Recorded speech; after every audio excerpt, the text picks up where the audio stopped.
you see I have this orchid right here. You see how the leaves are kind of drooping down and it's kind of browning a little bit. Also, you can see where I had a stem right here that produced flowers. The flowers withered, I cut it. And I have 2 more stems growing right here. So what's happening with this plant right now is it needs more than water. It actually needs food, it needs nutrients. So what you do is you get some bananas, and instead of throwing the hulls away, you dry the bananas out. Put them in a blender just like this right here, blend it up, add a little water, and that's gonna be the nutrients that this orchid needs in order to produce new flowers and come back to life.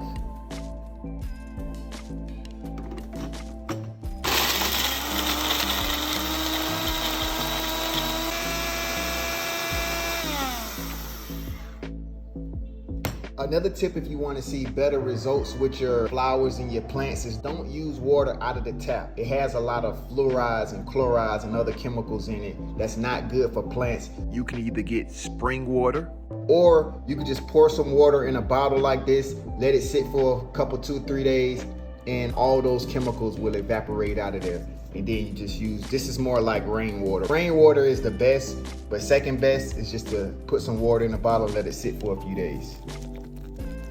Fill this up.